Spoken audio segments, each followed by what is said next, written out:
Hey guys, Wombo Factory here, Dadjokes. Today we're gonna look at the replay of me, how I played against Virtual World, and I'm gonna show you how to beat Virtual World, because it's the most represented deck currently, and probably the strongest, but with my deck, or generally, if you know how to play against it, it's not that hard. So let's see what I go first, and my hand is like 3 hand traps, but unfortunately no Sue, and a strike. Here I have to change Shifter. Because without Shifter, if I let resolve, Desires goes in the grave and Shifter is dead. And I don't know what he's playing, but it's already good. Because let's see, I don't let's just show my hand, okay? And I don't know what he plays, so I just have Barrage. Unfortunately, I drew Barrage. Going to Ram because Ram is probably the safer option. Because some people started to play Imperm again, and go into Tridents. Trident set one pass, okay? These two hand traps unfortunately are dead currently. But it doesn't matter because he has no graveyard anyway, and I just have an Ash. Okay, so let's see what he does. He starts with Desires, which I have to. After Desires, I assumed he plays Virtual World because that's one of the only decks that plays it actually.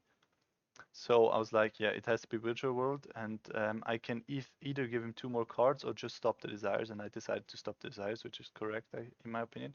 Here goes Qinglong, okay, and he goes Lily. And I was like, sure, you can do that. I don't care. Because he has to banish and special. And it's like, no, you can't special. That's why, guys, it's so easy if you have like banish cards. Because most, they don't know how to play against it. He thought he can special, but he can't. So what he does is he's just going to pass an effect, put 1 back. I think he passes. End phase, obviously, since we're still on the shift, I'm just going to snipe the Jinglong. Okay, now what do I know? Okay, how do I play from here? Okay, now my turn. I draw. Okay, his grave is live. I have a Skullmeister, which means his Jinglong is not gonna search anything this turn. Which I don't have to be scared to pop it. Okay, because I know he can't get follow-up with it. And I know Lily, so I know 1 card, 3 unknown, right?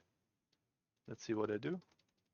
Go battle phase, and I think I end up in Zeus with with 3 cents. Yeah, 3 cents exactly. That's why I put 4 materials at the start, because I already calculated for turn 2, because then I can do it with 4 summons and don't play into Nibiru. That's why I go 4 summons first turn and 4 summon this turn, and this is perfectly suited. So I don't know what he plays. So he goes Kowloon. I was like, sure. Then I wait for what he does. I thought he's going to get a Qinglong. I'm not sure. Has he banished all of them? Okay, I'm not sure.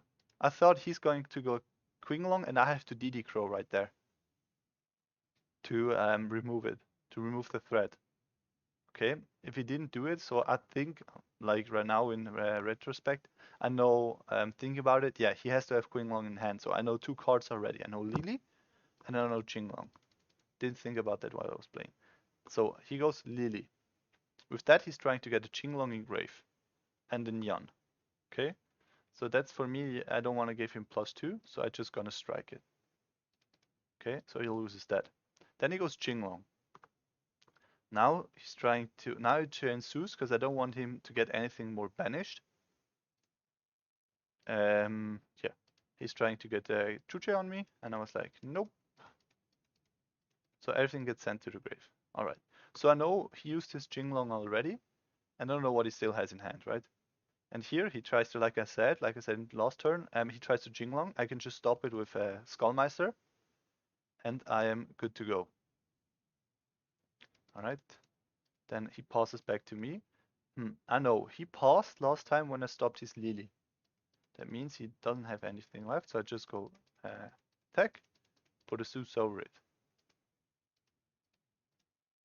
Here I was kind of sad because I only had 1 cent, so he goes Desires, which is good, because then he only has 6 cards left. So he goes Jinglong again, and I have another Skullmeister, so he can fix his hand currently, which is good. So I wait for effect, then I chain that, remove it, and then I think I'm actually gonna go Skullmaster. Maybe I could have DD Crowed right there. I think it would have been better because, oh wait, would have made the difference? I think not. I think DD Crow there would have been correct because I have another one. He goes for Pot, which is fine. Oh no, he can't, right, because he used Desires earlier, so he can't do that. So I know one more card in hand. He goes Foolish, try to go for Xiaolong or whatever they call this card is called. And he's tried to Reborn, right? And he has to pass his scoops. So game 2. I know I have Gamma Shifter, which is huge, right? So here I wait for the thing to show me something, right? I waited. I didn't shotgun it in standby because I wanted him to play into it, so he has to banish stuff actually. Because I get more hand knowledge when he plays into it instead of just pulsing. Because I can just change Shifter here, which is totally fine. He changed Gamma, which I was like, he doesn't want that Shifter to resolve, right? So I was like, Gamma, and he ashes me. So here, he's in a pretty bad spot. This ash just, like, because right now, he can go thing and dump 2, but right now, the problem is, I still have Gamma, right? So at this point, I was like, yeah, sure, do whatever. He has to go M7. I don't know, what was the last card in hand? Okay, Called by the Grave. Wait, why didn't he just Called by the Grave my Shifter? Okay, no idea why he tried to Gamma me there. I think maybe to get some advantage. But I think the correct thing there would have been just Called by the Grave. Because then you would have Gamma for Gamma. Oh wait, no, Gamma would have been dead after the first summon. So I think it's correct there to Gamma because you can get another body on board. Yeah, he's right. I know, he's right. Then I go M7. I was like, I was thinking if I should just Gamma the M7. But I was like, if he's gonna, I thought what he's targeting, Lulu. So that means I can just strike the Lulu because then I don't have to be scared that the second card is a Lulu. So he goes Lulu. I just go Gamma again. Kill it. End phase, let everything banish. And here, what's my win con, or what do I lose against? Right now, I have a Zoodiac, which is huge. I drew Gamma for turn, which is bad. So I just let him do his thing. Draw 2. Okay, he has no Ash. Good, tanky. So my draws are pretty bad, because I would have rather had a hand trap. So what I'm going to do is normal summon and try to dig for one. And he drew Ash, because my hand trap is only either Zoodiacs or hand traps, and like 2 or more utility cards. Okay, so at this point I just go Borbo. Whiptail, I attach Whiptail here because I want to have Zeus for 2 cents, but play around Nibiru. Because then any Zodiac top deck, any virtual world top deck would have fucked me. So just let him do that. Then here, like I said, I'm playing around Nibiru because I don't know if he sided in or not, and send everything. So that means he needs to have a name plus another name in hand. I don't know what the last card is. So he goes Kowloon. That was his top deck because he didn't shuffle. So I just go Ash. Because I know he just drew it for turn. And he goes Called by the Grave. Which is... Alright, do that. You can get a Jingle, fine. But what are you gonna do? Just negate Zeus? Alright. Do that. Now that he's dead. Because then next turn I could go normal summon Thoroughblade. Go Chaka 9. Chaka 9 effect. Reborn the Thoroughblade.